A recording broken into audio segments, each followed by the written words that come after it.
తిరుపతిలో మంత్రి నారా లోకేష్ జన్మదిన వేడుకలు ఘనంగా నిర్వహించారు. టీడీపీ నాయకులు శ్రీవారి అలిపిరి మెట్ల మార్గంలో రాష్ట్ర సాబ్ చైర్మన్ రవినాయుడు ఆధ్వర్యంలో టీడీపీ నేతలు కార్యకర్తలు కొబ్బరికాయలు కొట్టి మొక్కులు తీర్చుకున్నారు.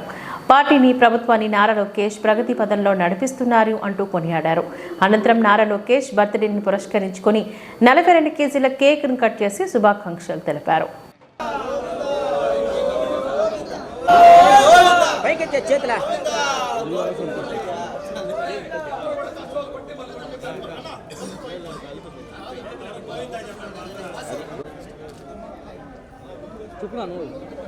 చెప్పనబ్బా వాళ్ళకి వాళ్ళు చెప్పిన వాటి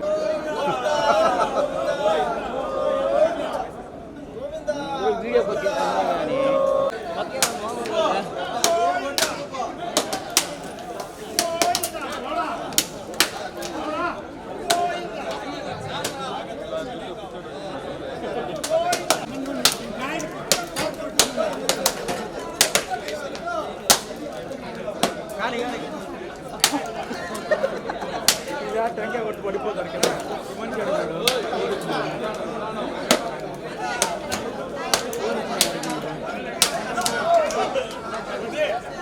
అటుపక్క అటుపక్క స్వామి అటుపక్క పో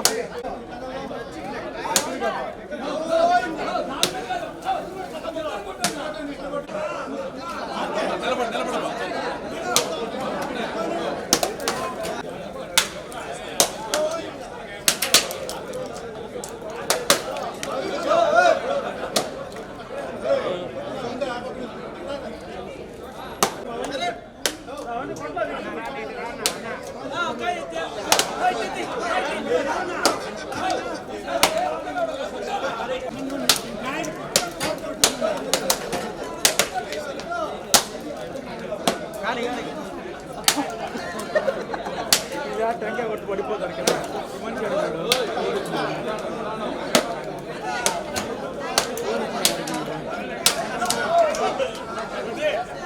అటుపక్క అటుపక్క స్వామి అటుపక్క.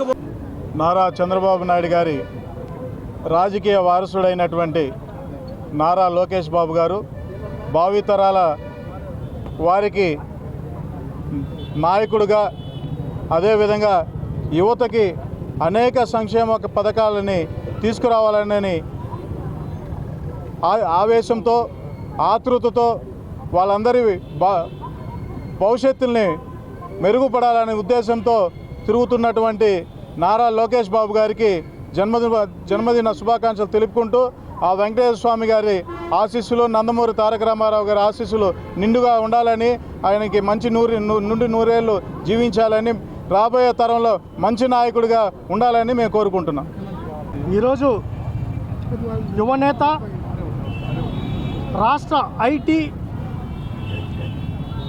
మరియు విద్యాశాఖ మంత్రి నారా లోకేష్ గారి జన్మదినాన్ని పురస్కరించుకొని కలియుగ ప్రత్యక్ష దైవం శ్రీ వెంకటేశ్వర స్వామి పాదాల చెంత ప్రతి సంవత్సరం గత 12 సంవత్సరాలుగా ఆయనకు వెంకటేశ్వర స్వామి ఆశీర్వాదం ఉండాలంటూ అలిపిరి పాదాల చెంత టెంకాయలు కొట్టి స్వామివారి స్వామివారి చెంత అర్చన చేపించి, ఎందుకంటే ఇటు నారా చంద్రబాబు నాయుడు గారు కానీ, నారా లోకేష్ గారు కానీ, నారా కుటుంబానికి వెంకటేశ్వర స్వామి కులదైవం, ఇంటి దైవం. ఏ కార్యక్రమం మొదలుపెట్టినా వెంకటేశ్వర స్వామి ఆశీస్సులు తీసుకొని కార్యక్రమాన్ని మొదలుపెట్టడం ఆనవాయితీ. ఆయన ఆశీస్సులతోనే ఈ రాష్ట్రాన్ని పాలించినా, ప్రజలకు మంచి చేసినా, ఏమి చేసినా స్వామివారి ఆశీస్సులతోనే అన్ని కార్యక్రమాలు జరుగుతున్నాయి.